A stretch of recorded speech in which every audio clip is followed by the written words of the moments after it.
Hello, hello, and welcome to Paint Minis Live. I'm your host, Bill T. Today, it's not necessarily live, it's pre recorded. But do I have a little bit of spicy things to talk about? And one point that I want to make, and something I wanted to talk about. So I thought I'd make a quick video and we can jump right into it. So, topic number one is the Baldur's Gate 3 collectors miniatures that were recently released by Wizards of the Coast and some of the backlash that goes with it. The point I want to make is kind of goes along with the little question here too. Why would you want to hire a miniature painter or like do go through the commission process of getting models painted by a commission painter? So let's kind of jump into the controversy side of this. And I've got a article that I've pulled up here from Eurogamer, and I'm just going to gloss over this real quick. I'm trying to make this in under 10 minutes or so, so I'm not going to read it verbatim, but I'm going to like hit the points they made in their article here. So Baldur's Gate 3's terrible miniatures missed the mark so much Wizkids is offering refunds. And you can kind of get a preview from the picture here. They say they're taking complaints seriously, but what I wanted to point out here is that at the end of last year, U.S. customer and so they launched this at the end of last year. U.S. customers began receiving their $50 7 character sets earlier this month. And what they ended up getting instead of like very highly detailed models, which they were marketed as appearing to be, they kind of got these really not that great miniatures that came from a painting company. So they Wizkids in here say that they missed the mark on this goal with the D&D Icons of the Realms Baldur's Gate 3 character box set. And they're offering refunds for the folks that bought them. They're also offering you can get a exchange as well for a set that, let's see here, yeah, they for a set that essentially meets the expected standards, and this is kind of a big point I wanted to bring up. Meets the expected standards. It's gonna cost them a pretty penny to try and fix this if they're offering, you know, a set that meets what their marketing material is putting out. So they're apologizing. They say that the final product didn't meet their expectations, and I that's kind of a little bit hard to believe because somebody's got to rubber stamp the receipt of that shipment. Like we bought, and as a company, Watsy Hasbro or whatever brought in 20,000 whatever the number was of these units and rubber stamped we accept delivery of this. This is, and wrap that deal. So I'm I'm just surprised that happened when it comes to this. And Larian Studios, who created the 2023 computer role playing game, it's a wonderful game, but this doesn't do it justice. So let's hop on over to Reddit and see what somebody actually got. Um, I'm gonna just refresh the page real quick. I looked through this earlier, so this was from what they got. Let's take a look. And as you can see here, this looks pretty good. This is what people thought they were gonna get. And for some of the older salts in the community, you might know that when you go to the game shop and you look through all their pre-painted stuff, there's like a level of quality there, and that the bar is a little on the low side. You maybe get a couple of different colors on your model, and you're expecting that there's going to be some color bleed in places where there shouldn't be, and so on and so forth. But this is what the average consumer thought they were going to get. And we have to remember too that like part of that community is just PC gamers, and they're thinking, cool, I can put these on I can put these models on my knickknack shelf, and they'll look like really awesome, and I can have them next to my PC and remind me about Baldur's Gate 3. But that really wasn't what actually happened. This Withers guy, here, and I'm gonna nitpick a little bit, but like, what happened to this guy? Like, I can't tell if some of this spotting here is like they just like the paint didn't actually adhere to the primer layer and it's just sloughed off in transit, or if they tried to wash this and the paint they used was hydrophobic because it was cheap, and the wash just didn't stick anywhere it was supposed to. So that's interesting. Um, and a little bit of color bleed on where they tried to do his crown like headpiece thing. Let's look at this guy here. I think his name is Will. It's been a while since I played the game, so pardon me if I butcher names or just gloss over them altogether. They went in here with a big old brush and they tried to do the inside of his shirt and just kind of gave him a lot of shaving cream with that white paint right on the side of his face, like he was in the middle of shaving, got interrupted. There's a little bit of color bleed here too with the red on the black, and so that's kind of another nitpicky thing.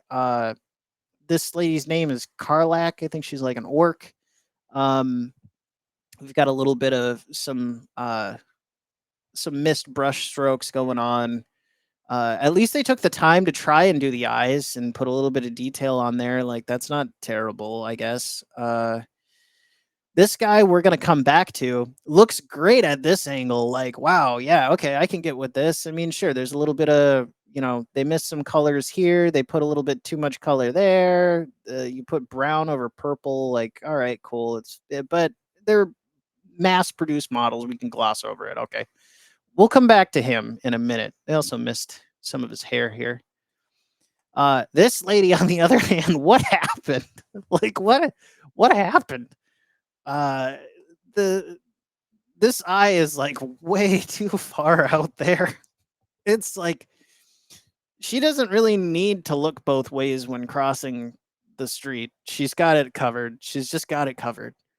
Um, Again, with whatever this wash or lack of paint adherence to the primer on the model, I'm not sure they've like totally missed her fingers. Like, kind of looks like she got a couple of amputations done. But I don't mean to hit too hard, but it's some of this is pretty rough. For $50 is how much they charge for this. Here's our man again. Here's our man again, and this is from a different angle. They like, oh boy, the eyes. They just really couldn't hit the eyes, and like eyes are difficult. I do a lot of painting, and I will admit, if I don't have to paint eyes, I won't. Like, I love helmets because I don't have to paint eyes. They're difficult, but like, you really should have just started over on the face with that guy. And another point I want to make, because we're getting kind of close to the last of these pictures, and close to the time I want to wrap this up, is just look, the paint is so thick on these guys. I mean, there's very little definition on the face of the model here. And I feel like the molding process is, halfway decent for most of these models that are produced by WotC. It's not like the most high definition model, but usually there's a decent amount of definition here. And I have to believe that like their paint is just they're literally from the bottle right onto the mini. There's no thinning that to try and keep some of that definition around at all. Lastly, we have this guy, and again, just color bleeds at the bottom here. Where things are, you've got colors where they shouldn't be, and the detail on here is just they literally dunked it in a metallic gold and swiped it left and right across his chest and called it good.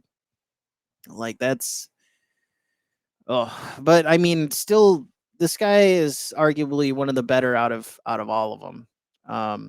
So that brings me kind of to my last point and what I want to wrap up with. So, why would you want to hire a commission painter? Well, yeah, sure, you could go and grab some of these guys off the shelf if you're in a pinch and you've got your game group at your local hobby shop and you forgot about the extra goblin mini or whatever monster you were expecting to bring out that night and you like forgot it at home. You can grab this for like $8. It'll do the job. It doesn't look the prettiest, but hey, it'll work. However, like if you're looking to have a nice piece and something that looks really good on the tabletop and can add a little bit extra to your game night, seek out a commission painter. It'll be worth your time. It'll be more expensive too, but you'll also have the ease of mind and the comfort in knowing that the money that you're paying is actually like the value of it to that painter is going to be huge. And on top of that, the work to money ratio is going to be staggering to the side of uh, to your advantage. Basically, that painter is going to take care of you and going to make sure that all of those details stand out and are painted in the correct colors. You're also going to get a lot more colors. I've got tons of colors around the studio here, and I'm not afraid to use them. I can use 10, 12 different colors on a model if I want to.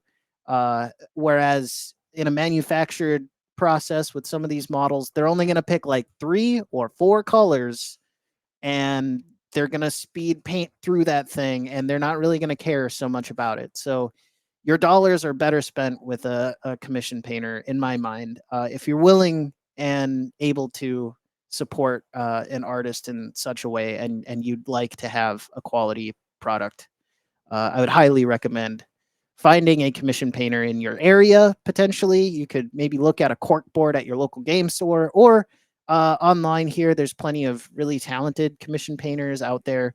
I'm personally hoping to get into commissions very soon, and I'll keep everybody updated on that. But again, just consider that it might be worth your while to just see if Watsy uh, does a non-painted version of this collector's box for Boulder's Gate and just buy it for the discounted price because I have a feeling they might try and do that. Buy it for the discounted price and send it to a commission painter and have them make it something worthwhile to have on your shelf of honor with your gaming PC or what in your man cave, your gaming center, wherever it may be. Um, but yeah, just a word to the wise on that one, and answering that kind of question: why would you want to have somebody or pay somebody to paint your minis if you're not necessarily the person that wants to paint them? Like, there you go. Those are my thoughts.